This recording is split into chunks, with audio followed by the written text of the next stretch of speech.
Hey there, welcome to ATL and 29, a podcast where we look at the NBA from the starting point of Atlanta.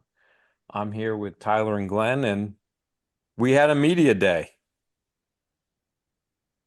Hawks still remain undefeated at the end of media day. Tyler, what sort of things did you take away from what you heard today? Uh, Takeaways. Um, I'm not sure if they said it, but it felt like defense was kind of like a strong, it seemed like every player came back to defense.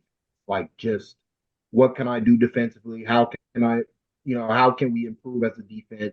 And just overall, like a consistent thing they talked about was the additional, like, it was a lot of Dyson Daniels and Zachary Reese in particular in their size at the wing position.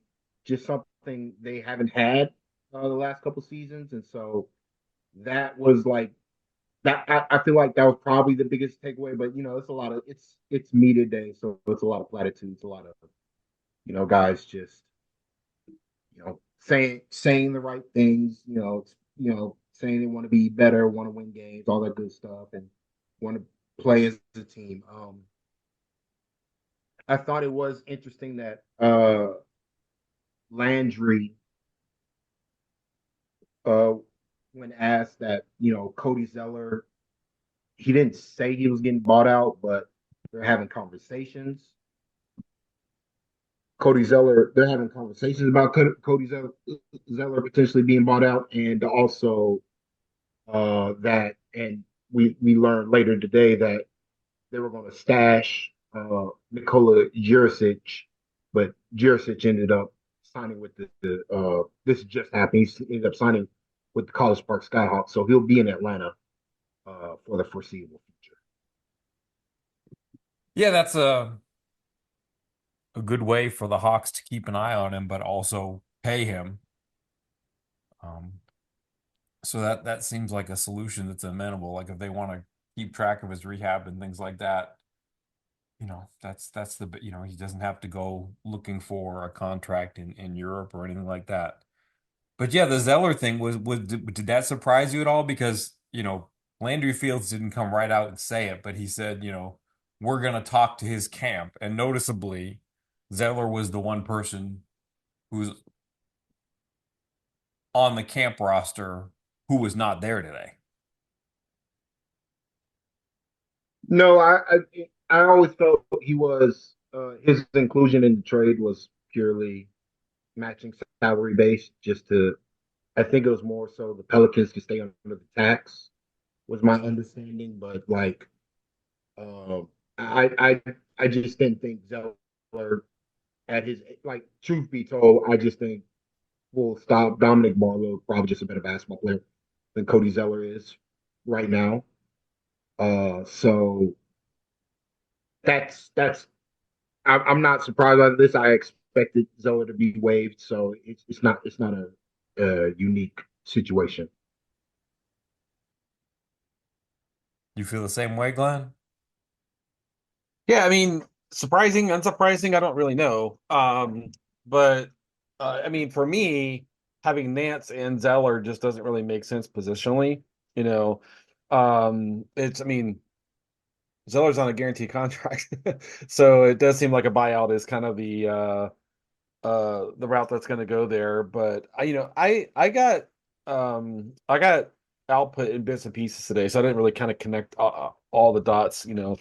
Tried to watch some this morning before my workday started and caught some, but the live stream wasn't working great for me. Um, but I mean, starting with Quinn, like it's team,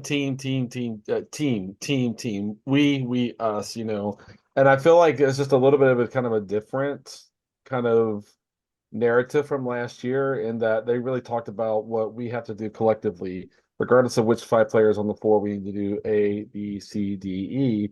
And and I think that's what Quinn really believes. And Quinn all last season kind of put on a brave face and he supported his guys. He'd say positive, even after a loss, he'd say something positive. But you could tell, I think, beneath the surface last year that he couldn't quite get the team to play the way that kind of he believes basketball should be played, right? And I think Quinn seems a little, I don't know, you were there, Kevin, so he seems a little bit more upbeat in that this team is more diverse and has more length, more size. That was discussed, at pretty good length today. But I feel like when I was connecting the dots and what I was hearing from Quinn, it was we can go this way, we can go that way, we can put size on the floor, right? We can cut, we can, when we can pass the ball across half court, we don't have to dribble it up, and it was just we, and I think that's what he's really going to try to get the team to lean in today. And for the most part, I thought players kind of backed up what he was saying too, in that similar way. What can I do to help us win? And that to me, media day a year ago, I'm not sure I have everything memorized from that day, but to me, the vibe felt a little better, and the conversations seemed more team focused throughout all of the availabilities. I thought. Glenn, to expand on that point you just made, um, I forget who asked about what the Hawks are going to do when Trae Young is on the bench now that DeJounte Murray's not here, and he talked about how well we're going to play the same way because we're we're going to play a style that doesn't rely on just one player doing it, and so I feel like it's going to be more of what we've kind of talked about of a more egalitarian offense, which is it's the heliocentric thing with Trey. It's he has a high usage, but like I've always felt he does a very good job of spreading the wealth to his other teammates. But what I felt is that the responsibility of the offense isn't going to be in Trey Young. And so that if Trey is off the floor, while there's going to be a natural drop off, the way they play is going to stay the same. Like the style of play that they're playing is going to stay the same. There's not going to be, you different modes of operation. We're not running high. Like I think we saw it a bit last year with them not running as much pick and rolls that they had years prior. And I think that trend's going to continue going forward, especially now that they got more playmakers and like Daniels and Nance in particular. Yeah, and I think the interesting thing there for me is if they're going to play the same way when Trey goes to the bench, that means Trey's going to play different when he's on the floor, Exactly. right? So it's on both sides of that, right? For that to work and for there to be continuity of how they're playing, that's going to be different when Trey is on too, not just when Trey is off for me. That seems reasonable. Was there a player who you were happiest to hear, or the one who you thought maybe said the most interesting things? Well, Go ahead, Tyler. Dyson Daniels. Uh, Dyson Daniels for sure. You just want to talk about somebody who knows the game of basketball. Like I don't know. It was only 10 minutes, but I mean the way he talks about the game, the way I mean everything he was talking about, like the way he prepares on defense, like it's not just natural talent with him. Clearly, like he studies film, he studies tendencies of the top guys and how teams play, and that's what like to me that's real. But that's a type of leadership I don't know the Hawks have had because I know like Kobe talked about how he did some film study too out in front of the perimeter. And I think that culture is kind of pushed up. Beats probably done some as well, just because when you're the low total man on the team, you got to do something. But like you get somebody like Dyson Daniels, who's probably going to have a huge role on your team, being like, "Hey, I'm in the film room, you know, 3 or 4 hours, however many, preparing for this game. You know, it's not just going to be him in that room. Like this is how I'm not sure the Hawks defensively have had that type of preparation truthfully since Bud left. Like I just don't like just based on what we've seen because too often in these games it's been too easy. Like it's too often where they're relying on the coach to tell them where they need to be, where they need to go, instead of intuitively taking their natural talent and be like, hey, this player, he doesn't like to shoot over his left shoulder. So I'm going to force him to his left shoulder every time. But I am not going to allow him to get to his right shoulder or like, just tendencies like, you know, and that's what Dyson was talking about. Like he was just talking about, the minutia of the game defensively in a way I have not heard any Hawks perimeter player talk about. Who's expected to play a lot. Like, Kobe, I think is the other guy who talked about when he was coming up in his rookie year. He was the only other guy, truthfully to me. Everybody else is like, we're leaning on, like, Jalen is probably the most talented defensive player the Hawks have had recently. But it's always felt like it's more of a physical talent, but not the prep work. Not saying he's not putting in the work. I'm just saying it's a different film study. Like it's more what you do if you're a football player, how you prep for a game, in that you're constantly looking at a player's tendencies to find that one advantage that can decide the game. Like that could be that 5 point swing that ends with your team winning by 7 or ends with your team winning by 2 because you did a little extra homework on the side of against the guys you're going to go up against. And like I think Dyson being like, hey, this is what I do, this is what I prep. He's not going to be the only guy in that room going over stuff. Like, and if that leads to like somebody like Jalen going in that room as well, along with Kobe, along with Beat, along with even guys like Bo, like if it leads to the whole team being like, hey, because this is what Capella was harping on last year. He said it again in this press conference. Defense is a team responsibility. It's not just going to be one guy. Like it's not just going to be one guy. If this Hawks team wants to be good defensively, they collectively, as a team, have to take it upon themselves to be better because they have the physical talent to be better now. And they've had better talent than what they've shown these last couple of years. It's just always felt like there's been a divide between the veterans who know who put in the work, put in the hours as pros do, but then they weren't bringing the young guys along with them in these rooms that need to be in these rooms. If that makes sense, Kevin. I'm sorry. I thought it was interesting when Bogey talked about defense a little bit because, going back 2, 3 years, there were times when Bogey was just really not up to the standard on defense. And he talked about Quinn pushing him today, pushing him defensively. And I hadn't really thought of it that way because to me, if you track the last few years and look at like, when has Bogey been healthy? How many games has he played in each season? Like the more games he's played, that kind of tracks with when he's been better defensively. So to me, in my own mind, I kind of just chalked it up to, when is he healthy? When is he not? But he said that Quinn's been pushing him, and it's even just things as stupid as do you have your hands up when it's time to contest? Like Quinn's pushed me in that area to make sure that I've got my hands up when I get there. And so I do think that the culture is changing that direction, and even hearing it from someone like Bogey who's trying to do it in uh you know I don't know what year it is in the NBA, but he's 33 years old. He's the oldest player on the roster. So Not it's like, 33. He's not 33. He's 32. he's 32. Okay. It was going to be his year Or 30 he's turning. season or something.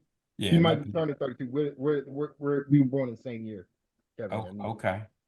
Need you to Well, touchy, You're going to Tyler. get there soon. Yeah.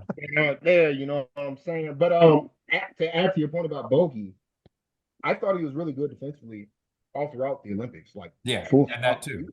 He was really good. And I'm like, and he's had stretches where he's been good. And to me, I'm like, look, to me, last season, V put the entire team on blast.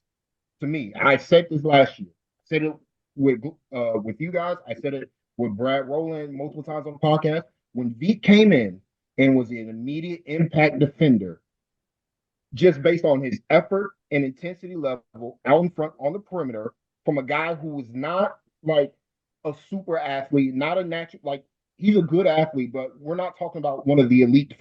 He went from a bad defender the last time I saw him to going into G League. He came out the G League, and all of a sudden, he's literally the best perimeter defender I've seen the Hawks have in like quite some time. And I'm like, hold on, if Zeke can do this, there's no reason why DeAndre Hunter, Bogdan Bogdanovich, even Trae Young, DeJounte Murray back when he was on the team. There's no reason why you guys can't do the same. Like, not I'm not expecting you guys to be elite defenders. You might not even be good, but there's like a baseline that too often in the Trae Young era, this team has not had defensively. That's not acceptable based on like the physical talent collectively that they've had. Now, and so this year, like being average, like to me, they should be striving to be better than average. They should be pushing themselves to be top 10.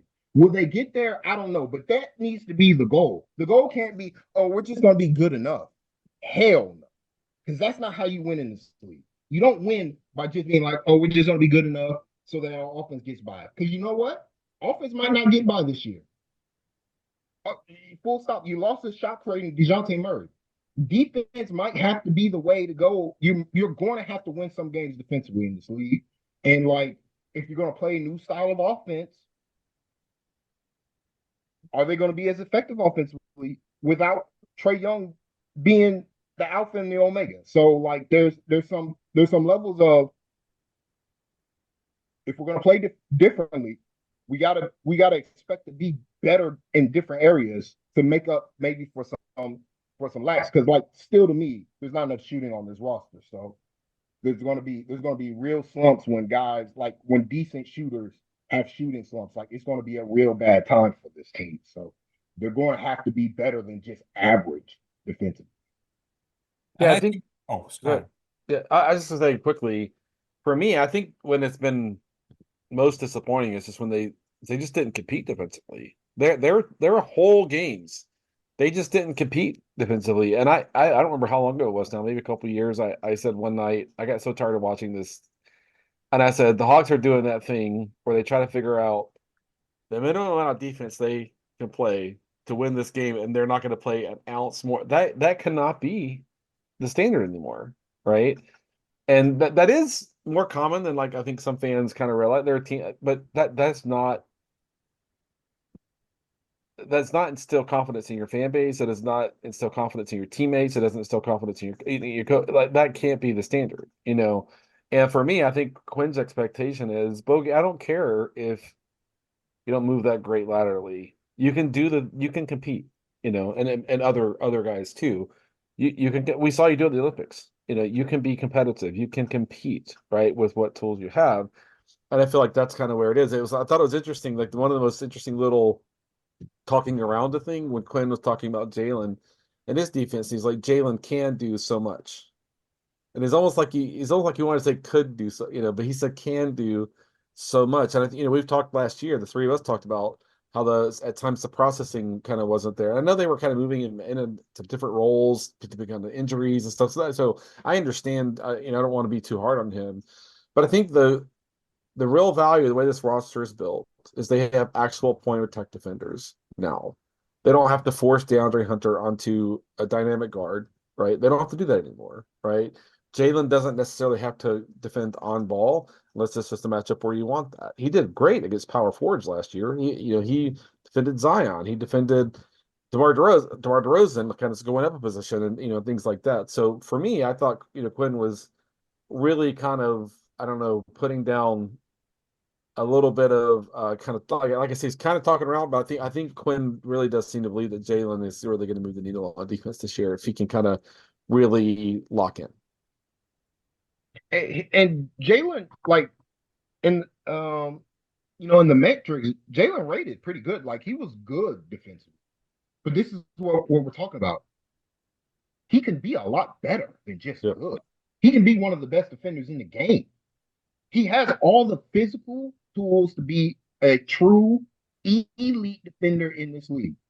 And like to me, that's his pathway to stardom, at least in the short term. Like I know everybody wants Jalen to be 25, 8, 8, and 3, whatever, like LeBron James basically.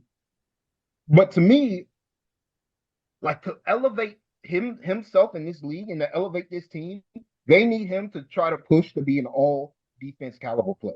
They need to try to push him, and that's where I feel like somebody like Dyson Daniels again. It that's what Dyson like. Man, when Dyson was talking about in his again, it's only 10 minutes, but it's just like the minutia of defense of what it takes to be good defensively in this league, where it's like, yeah, I have these physical tools, but it's not just about that.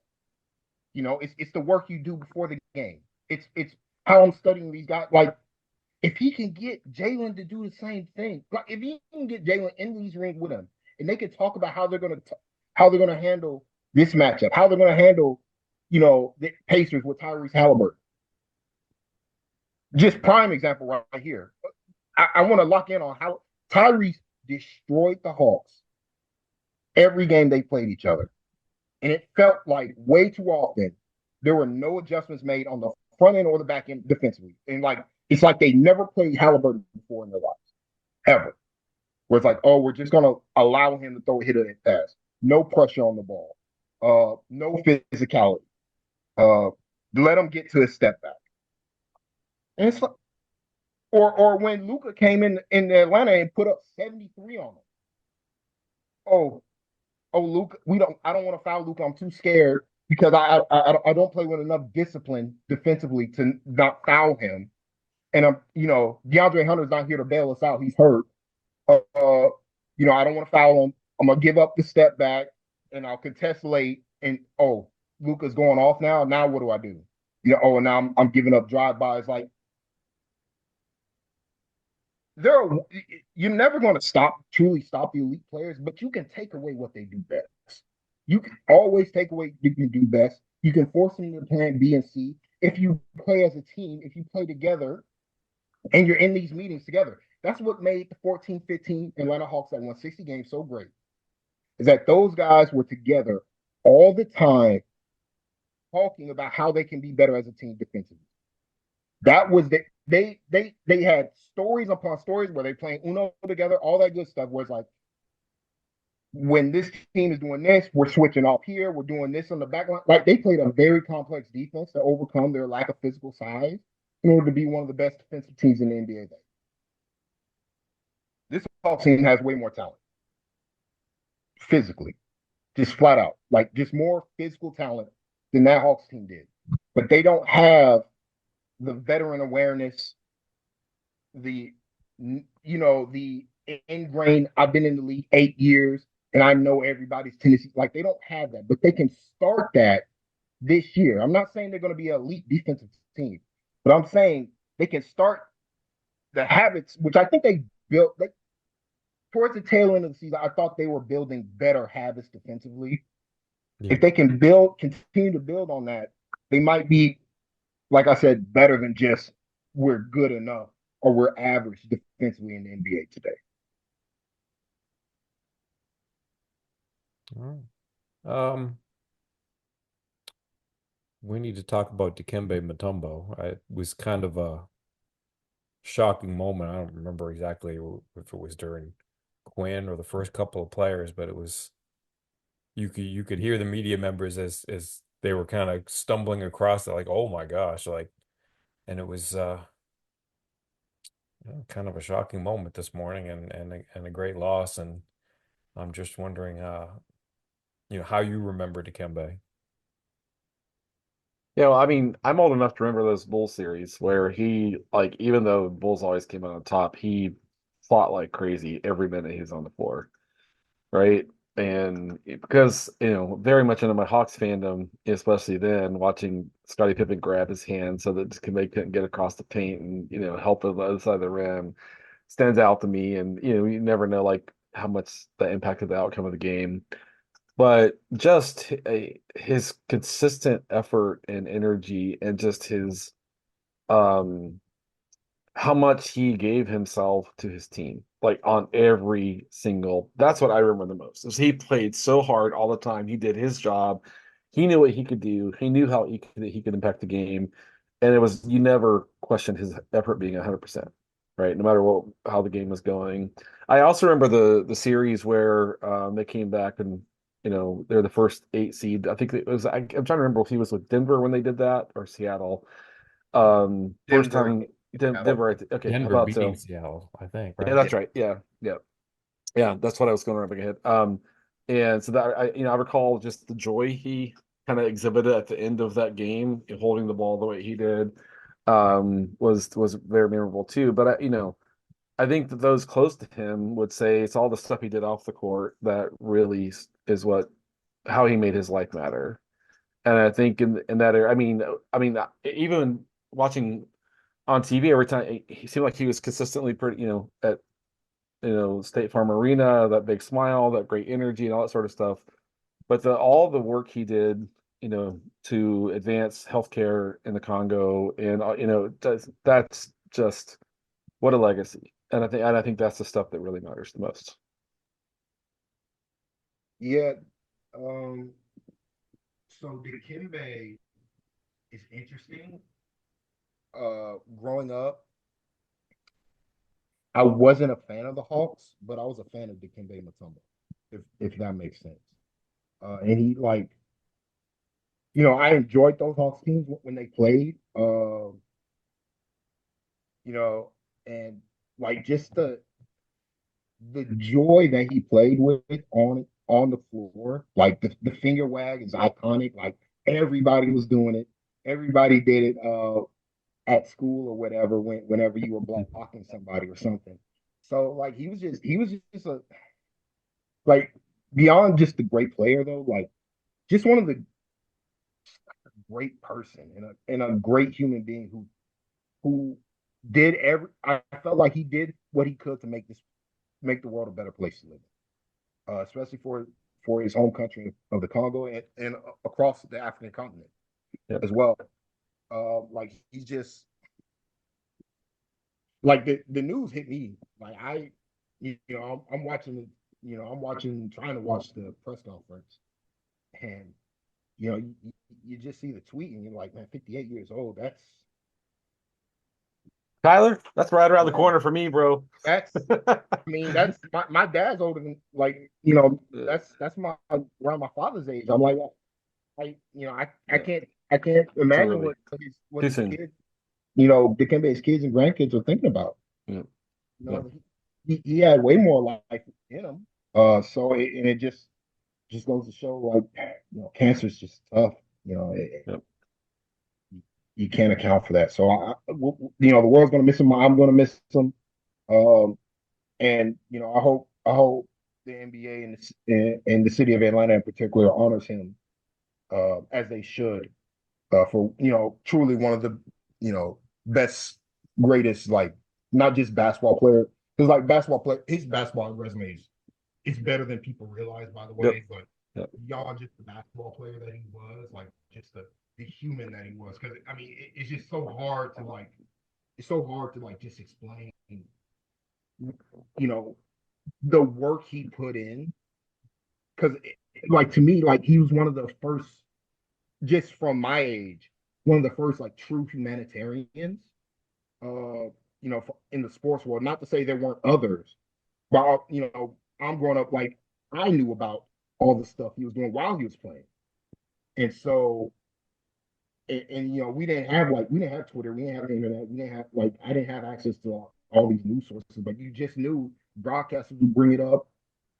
It was just a heavy talking point, because it's like, you know, it just hadn't been done, and he decided to do it. And so, and I hope others, follow his example. Like you also don't need money. Like you really don't need money to make a difference in your communities or in an aspect of the world that you might want to see some change. So like, I'm getting a little more emotional than I thought, but Yeah. we're gonna Atlanta's gonna miss him. I'm gonna miss him, and hoping, praying for the best for him and his family. Yeah, it's way too young. I mean, he's 59, but he played till he was like 44 or something like that. It's just like, ah, He was it, still it he was still good even in like his older years too. Like Smart, the smart. it's not a joke. Like he was still a very good basketball player, like very good role player. I think for the Rockets, backing up Yao Ming for a couple seasons. So like, I think he helped the Rockets win a playoff series. If I remember, it's been or maybe not, because Tracy McGrady was on the team. I can't remember. But like he was still like a very good player, well Yeah, into well into beyond like retirement age for a yeah. basketball player. just Like every team that he was on, it was like he was only on good teams because you could tell that not only was he just an unbelievable impact defensive player, but you could just see the buy-in from his teammates. 'Cause you could see he was like just a galvanizing force too. And that doesn't happen without being a good person. You don't get your teammates to buy into that unless they believe personally in you. And you could tell that his teammates bought into him personally to be that kind of hub defensively and just a good force for his teammates. I know that for me, like I don't know. I've been doing this thing for a long enough time now that you you get a little bit jaded and you gloss over some things. But that was like a first one of the first big moments for me is like they sent up like a phone interview where I was supposed to write about Dikembe I think it was when he was going to the Hall of Fame, and it's like, holy crap, I'm talking to Dikembe Mutombo. And I'll be damned because he was the nicest person and it was a great interview. And then I go back to write the story and that voice, like, that's so deep. I've never rewound an interview as many times as I rewound that interview trying to hear what he was saying Yeah. because it was just in another register. And oh man. But yeah, it's time for the Hawks to figure out the jersey patch Yep. Yeah, and I know it figure out how they're gonna make this yeah. work. Get another example, like my wife does not watch basketball with me really. I mean, she really doesn't. There occasionally I'll make her like watch me break down a play and she'll pat me on the head and tell me it's cuter, or whatever. But that Dikembe commercial that came out a couple of years ago, he's in the super. She loves that commercial. She loved that commercial, and that's just an example of someone who's not into basketball at all still experiences joy, right? And experience the person that he was through that commercial even. And I think that is a great example of how he impacted people. You saw people kind of posting little stories on Twitter all over the place. Some of them had nothing to do with basketball, talk about how he impacted them. And, watching my wife laugh literally every single time that commercial came on, I think it's just an example of the impact he had on people, even if that was kind of an indirect kind of way, you know. Very good. Is there I think the other thing that makes me think of is these organizations that wait until like someone's in their 80s to like honor and stuff like do that stuff. Like don't wait, you know, celebrate people, make them know how much they're appreciated and valued, how much they mean. Don't feel like you have to wait till somebody's in their 70s, to do that stuff, which I think happens sometimes a little bit too often. I want to see people celebrate it. I don't. We just can't assume that we have that era in our lives. Like none of us ever know like what's going to come upon us. So that's the other thing. And I'm glad he got all of his celebration before now. Right. I'm I'm so happy he got to experience all of that. People giving back to him, people celebrating him, people making a big deal out of him, making a big fuss out of him. I'm glad he got to experience that along the way before, a death that's obviously too soon, than what we wanted. So well, there's no good segue after that, but Glenn, you wanted to yeah, you had something you wanted to share here in the last couple of minutes, so take it. yeah, yeah. So if you could help me allow me to shift gears here. So some of my favorite guys started a new Hawks podcast, Hard Knock Hawks. Go find them. I retweeted their first episode today. Good guys. What I appreciate about them is they're thoughtful, they're always learning, they're always curious. They don't act like they have all the answers. They ask great questions. And I'm excited to see what they do with this podcast as I watch them kind of grow and learn and grow and learn and grow and learn. People ask me like, Glenn, like, all of it. I'm like, I tell people like, man, when you're in your young 20s, I didn't know a tenth of what you knew. When I was like in my young 20s, so I mean, and these guys are gonna do such a great job with that. My first 10 podcasts I ever did were rough, man. I hope they're just wiped off the face of the earth by this point in time. You know, but go find those guys in the bio. You'll see the four guys. But I appreciate just how thoughtful and curious they are, and how that really kind of shows up in every conversation I have with them. And so I want to support them, and I want to invite everyone else to support those guys too. Hard Knock Hawks. Excellent. Thank you for sharing. And I'm excited. Like just want to say like I don't know. I mentioned, a moment ago like you do this long enough, the seasons start to glaze over and you I don't want to say take it for granted, but it just, this year seems like the one before, it seems like the one before, but this Hawk season like I'm genuinely intrigued. Like I'm excited. I think there are elements here in Yeah. play, and it just feels like, okay, this is something. I don't know what. I don't know if it's like the beginning of, where they can be in a couple of years, or if they can just do things this year. But I do genuinely feel like we've got a grasp on things, and if they're not where they want to be right yet, they're one or two pieces away. Like I do think that they're assembling and they have a plan. And I'm kind of impressed. Like I really think that they've found a direction here, and I'm kind of excited. There I was am a lot too. of there was a lot of team talking, a lot of the both the coaches, GM, and players. Like they talked about doing stuff as a team. So you know, it's always sunshine and rainbows before before media today. But I get, I think what helps is that it feels like Trey is super invested. Not to say he hasn't been before. Trey is always sneakily like always believes in his team. Always believes in his team. He's always done that. So he always does extra things outside of what's mandatory, but they're just not talked about. But it felt like more this offseason where he was really like he never took a rookie out before like he took Zachary Reese. I'm saying he's the number one overall pick, but like Trey was parading him around the country at these Oklahoma football games for some reason.